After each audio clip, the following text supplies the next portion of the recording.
This is video 28 out of 28 and this is the last video of this series. इस series में हम discuss करेंगे how you will get or secure full marks और इसके लिए आपको क्या क्या करना पड़ेगा, आपको टॉप मिस्टेक से अवॉइड करना पड़ेगा और मॉक अटेम्प्ट कैसे करेंगे और सबसे बड़ी बात कि आपने टाइम मैनेजमेंट करनी है। आप टाइम को कैसे मैनेज करेंगे, ये सारी चीजें हम इस वीडियो में डिस्कस करेंगे। What you will get today, final revision plan for maximum marks, how you will get full marks or maximum marks. The top mistakes that fail students even after practice. कि वो mistake जो students बहुत ज्यादा करते हैं, even practice भी करते हैं, लेकिन फिर भी वो क्या करते हैं, इस तरह की मिस्टेक्स को करती हैं, आपने नहीं करनी। Most repeated PBA patterns what examiners can do or can give in the exam. A viral final mock attempt plan. A final checklist to avoid losing easy marks. PBA is not about long code. It's about correct logic, correct output and no silly mistakes. आपने सिर्फ इन चीजों पे देखना है। क्या? आपने correct logic लगानी है, लॉजिक, करेक्ट आउटपुट दिखनी है and try to avoid some small mistakes. Top mistakes these save these marks. क्या टॉप मिस्टेक्स हैं? Number 1, forgetting type casting. सबसे बड़ी बात जो कि हम ऑब्जर्व करते हैं स्टूडेंट्स की, वो टाइप कास्ट नहीं करते। ठीक है, यानी कि बाय डिफॉल्ट पाइथन में जो इनपुट ली जाती है that is in string format, text format. और इससे फिर क्या होता है, अगर टेक्स्ट फॉर्मेट में इनपुट लेती है तो जब आप दो वैल्यू को ऐड करते हो या उन पे कोई मैथमेटिकल ऑपरेशन परफॉर्म करते हो तो वो काम नहीं करती टेक्स्ट की वजह से। तो इसके लिए आपको क्या करना पड़ेगा, you must take input in form of integer और float using equal instead of double equal. Sometimes students क्या करते हैं, मिस्टेक्स करते हैं कि जहां पे सिंगल इक्वल लिखना था वहां पे डबल इक्वल लगा दिया और जहां पे डबल इक्वल लिखना था वहां पे सिंगल इक्वल लगा दिया। जैसा कि देखिए, अगर मैं वैल्यू साइन करने जा रहा हूं a इक्वल टू 10 तो इसमें मुझे सिंगल इक्वल ही लगाना पड़ेगा। अगर मैं वैल्यू को कंपैरिजन करना जा रहा हूं, कंपैरिजन करने जा रहा हूं तो मुझे क्या करना पड़ेगा, मुझे लिखना पड़ेगा if a equal to 20। Suppose मैं 20 का कंपैरिजन करने जा रहा हूं तो मुझे ये लगाना पड़ेगा डबल इक्वल, फिर इसके बाद यहां पे कंडीशन लगाना पड़ेगी। क्लियर? ये असाइनमेंट स्टेटमेंट होती है। कौन सी स्टेटमेंट होती है? असाइनमेंट स्टेटमेंट होती है जिसमें आप वैल्यू को असाइन करने जा रहे हैं, और जबकि ये कि कंपैरिजन स्टेटमेंट होती है जिसमें आप दो वैल्यू को कंपैरिजन करने जा रहे हो, कंपेयर करने जा रहे हो। Missing after, missing colon, if, else, for, while, ये जितनी भी स्टेटमेंट लिखी है जैसे कि इफ होगी, else if, else, for, while, इन सब के बाद ये कॉलन लगाया जाता है, कॉलन लगाया जाता है। ये आपने मिस नहीं करना। अगर आप मिस करेंगे तो एग्जामिनर कभी भी आपको फुल मार्क्स नहीं देगा। Wrong indentation. नेक्स्ट स्टेप है कि आप इंडेंटेशन सही नहीं यूज करते। जहां पे इंडेंटेशन आपने यूज करनी थी वहां पे नहीं की, और जहां पे नहीं करनी थी वहां पे आपने यूज कर ली। ठीक है, जैसा कि आप कहते हो, आपने इफ लिखा, इफ के बाद यहां पे आपने कंडीशन लिखी, कंडीशन के बाद ये आपने टैब दिया, टैब के बाद यहां से आप लिखना स्टार्ट करते हो, प्रिंट या कोई भी चीज यहां पे स्टेटमेंट लिखते हो तो ये आपने टैब दिया, तो इंडेंटेशन, ये आपने इंडेंटेशन दी, तो इफ के बाद इंडेंटेशन लास्ट में बनती है। ठीक है, तो ये बात है कि अगर आपने रॉन्ग यूज की, इफ के बाद नहीं दी और किसी और स्टेटमेंट के बाद दे दी तो वो रॉन्ग होगा। Off by 1 in range. Okay, ये भी आप बहुत बड़ी गलती करते हो। आप लिखते हो 1 से लेके 8 तक, तो आप 8 को भी इंक्लूड कर लेते हो, जबकि 8 इंक्लूड नहीं होता।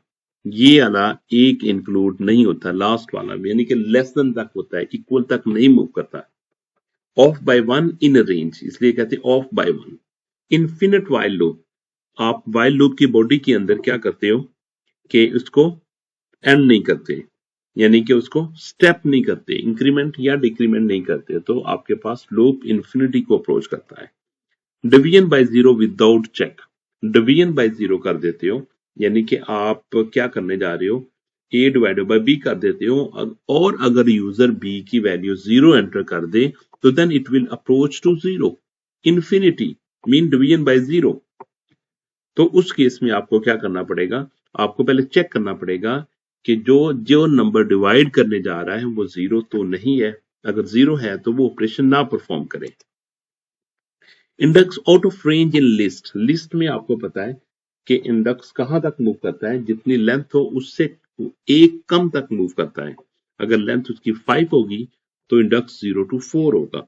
वजह ये होती है कि हम जीरो से स्टार्ट करते हैं, तो ऐसी गलती आपने नहीं करनी कि लेंथ वाले इंडेक्स को अप्रोच करने की। कंफ्यूजिंग रिमूव वर्सेस पॉप, के पॉप और रिमूव में क्या डिफरेंस होता है, इसमें आपने कंफ्यूज नहीं होना। Wrong grading order start from highest, output format does not match requirement. तो ये सारी की सारी मिस्टेक्स मैंने लिख दी है, तो ये आपने नहीं करनी। मोस्ट रिपीटेड पीबीए पैटर्न्स, जिसमें सम आता है, एवरेज आपसे पूछ लेगा, काउंट पूछ लेगा, लूप लगा लेगा, और लिस्ट में कोई वर्किंग आपसे पूछ लेगा, यानी लिस्ट के एलिमेंट्स को सम कर देगा, लिस्ट के एलिमेंट्स को इवन काउंट पूछ लेगा, ऑड काउंट के बारे में पूछ लेगा, ठीक है, या लिस्ट के एलिमेंट्स का एवरेज निकाल दे, तो ये मोस्ट रिपीटेड पीबीए क्वेश्चंस हैं। Max min using loop no built in, जब वो आपसे मैक्स पूछेगा या मिनिमम पूछेगा तो आपने बिल्ट इन फंक्शन यूज नहीं करना, बल्कि आपने खुद से लॉजिक के थ्रू आपने मैक्सिमम और मिनिमम को फाइंड आउट करके देना है, ठीक है, आपने मैक्स और मिन यूज नहीं करना। Grid system using if else, L if else, अगर वो कोई आपसे इफ एल इफ का स्ट्रक्चर करवाने की कोशिश करता है तो आपको राइट स्ट्रक्चर वहां पे यूज करना चाहिए, तो इससे वो आपका क्वेश्चन लास्ट में वो पूछेगा। Factorial table sum 1 to n करेगा, फैक्टोरियल टेबल, फैक्टोरियल के बारे में पूछ सकता है आपसे, टेबल के बारे में पूछ सकता है, सम के बारे में पूछ सकता है, सम 1 to n तक। सर्चिंग इन द लिस्ट, आपका वो लीनियर लिस्ट के बारे में भी पूछ सकता है, बाइनरी लिस्ट के बारे में भी वो आपसे पूछ सकता है, ठीक है, सर्चिंग में कोई एलिमेंट को सर्च करना फ्रॉम अ लिस्ट।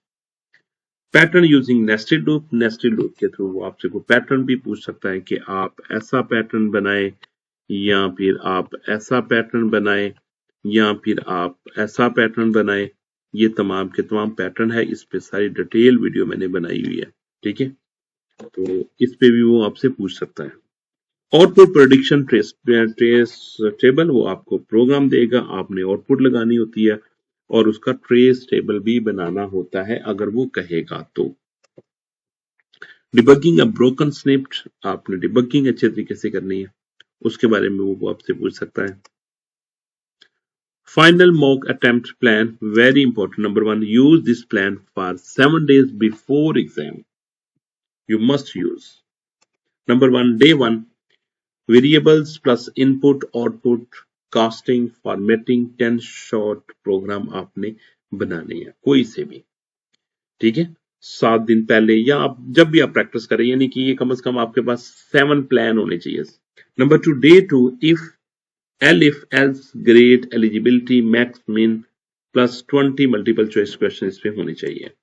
डे 3 में लूप्स के आप काम करें, जिसमें सम करे, फैक्टोरियल निकाले, टेबल निकाले, प्लस 10 आउटपुट प्रोडिक्शन करे, और 10 प्रोग्राम लिखे जिसमें कम से कम 10 प्रोग्राम की आउटपुट प्रोडिक्ट करे।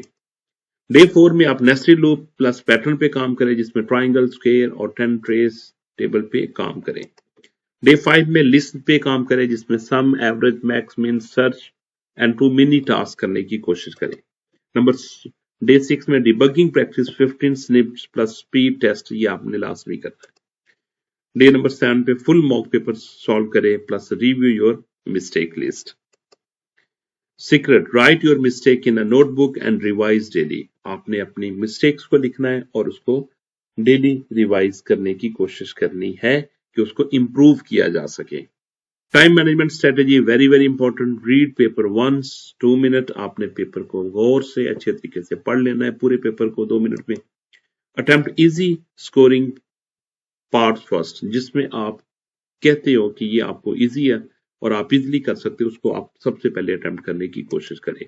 Right code with clear output label, तो आपने कोड लिखना है जिसमें क्लियर आउटपुट लेबल के साथ आपने उसको शो करवाना है।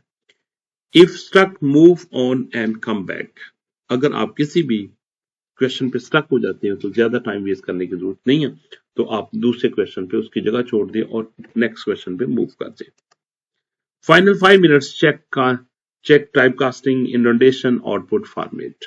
Output format exam requirement always print with a label good like print sum equal to total, ये आपके ऐसा लिखने से मार्क्स आपको फुल मार्क्स मिलेंगे।